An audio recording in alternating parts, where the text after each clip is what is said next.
Brooke भी चले गए। उन्होंने कह दिया भैया मैं नहीं खेल रहा IPL, I want to be available. Of course ये पहले खिलाड़ी नहीं, in fact Jason Roy, Mark Wood इस जैसे खिलाड़ी पहले ही जा चुके हैं। इसका मतलब डीसी को तलाशना होगा इसका रिप्लेसमेंट।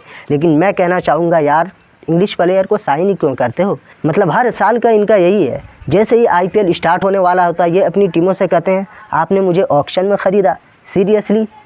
तो आपके साथ बहुत बड़ा वाला प्रैंक हो चुका है। ये रहा हमारा कैमरा, हाथ हिलाओ और हाय बोलो, मैं तो चला इंग्लैंड। तो क्या दिल्ली कैपिटल्स के लिए टाइटल्स की दिल्ली अभी भी दूर है, या फिर ये फासला थोड़ा सा कम किया है ऑक्शन के बाद? क्या इस टीम की स्ट्रेंथ है, क्या वीकनेस है? So let's analyse of Delhi Capitals. रही दिल्ली का ऑक्शन में इन्हें चाहिए क्या था? Of course lower middle order batter. इनके पास लोअर मिडल ऑर्डर बैटर एक बहुत ही अच्छे थे, रोमन पोवेल, जिसे इन्होंने जाने दिया और इन्होंने ख़रीदा ट्रिस्टन स्टब्स को 50 लाख में। लेकिन इससे पहले मैं ये क्लियर कर दूं कि ऋषभ पंत पूरी तरह से फिट हो गए हैं और वो आईपीएल 2024 खेलेंगे। लेकिन क्या पूरा सीज़न खेलेंगे? क्या पूरा 14 के 14 मैचेस खेलेंगे? अगर पूरे सीज़न खेलेंगे तो क्या एज अ विकेट कीपर खेलेंगे या फिर एज अ बैटर ही खेलेंगे? तो शायद ये बात दिल्ली कैपिटल्स के जहन में भी होगा, तो इसी वजह से इन्होंने ट्रिस्टन स्टब्स को लिया है। एक्चुअली ये खिलाड़ी ना मुझे बहुत इंटरेस्टिंग लगता है। ऐसा कोई चीज़ नहीं है जो ये नहीं कर सकता। बैटिंग करवा लो, फील्डिंग करवा लो, बॉलिंग करवा लो, विकेट कीपिंग करवा लो, सब कुछ ये कर लेते हैं। अब इससे बैटिंग ऊपर करा लो, ऊपर कर लेगा, मिडल ऑर्डर में करा लो, मिडल ऑर्डर में कर लेगा, एज अ फिनिशर यूज़ कर सकते हो, वहाँ भी ये फिट बैठ जाएगा। एंड पिछले साल ये मुंबई इंडियंस में थे।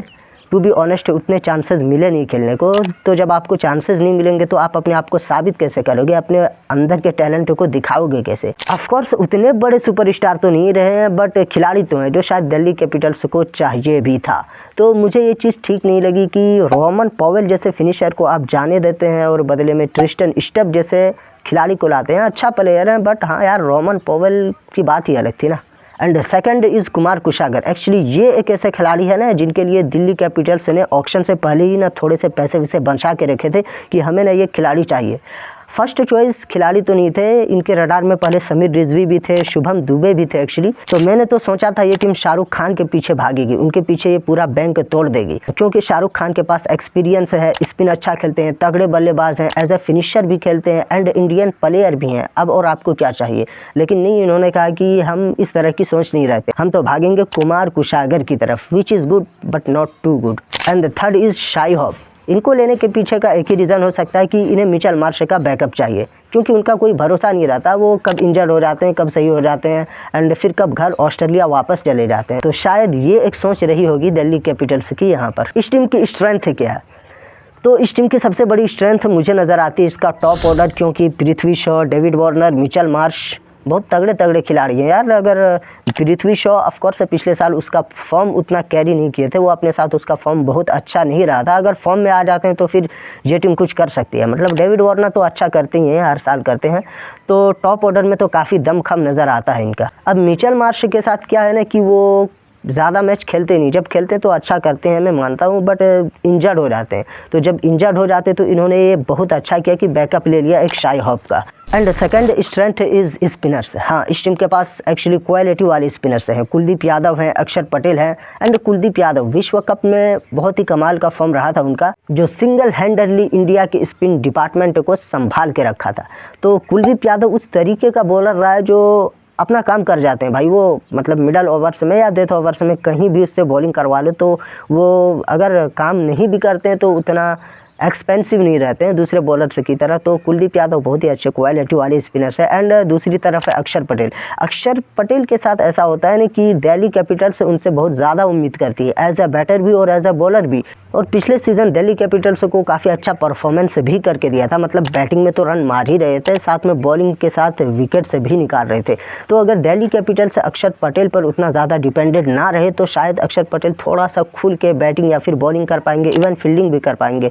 तो ये बहुत बड़ी ताकत लगती है मुझे दिल्ली की। हालांकि लोग कहते हैं कि इस टीम के पास उतना ताकत नहीं, स्ट्रेंथ के लिए कुछ है नहीं इस टीम के पास, लेकिन मुझे लगता है कि हाँ, इसका top order and spin department बहुत ही ज़्यादा मजबूत है।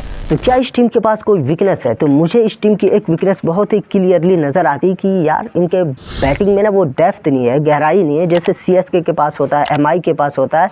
बट हाँ ठीक है, क्योंकि अक्षर पटेल के बाद ना इस टीम में कोई भी ऐसा बल्लेबाज नहीं है जो मैचेस को फिनिश कर सके। 4 प्रॉपर बॉलर के साथ ये खेलते हैं आखिर में। तो आपके बल्लेबाजी में अगर गहराई नहीं है ना, तो इस तरीके के मैच में आप फंस सकते हैं। इनफैक्ट ये प्रॉब्लम पिछले साल भी थी दिल्ली कैपिटल्स के साथ। तो ऑक्शन में कहीं ना कहीं चीज़ें ये सुधारनी चाहिए थी दिल्ली कैपिटल्स को, बट सुधार नहीं पाए। पता नहीं ऑक्शन में क्या कर रहे थे। एंड सेकंड वीकनेस जो मुझे नज़र आती है वो है पृथ्वी शॉ का फॉर्म।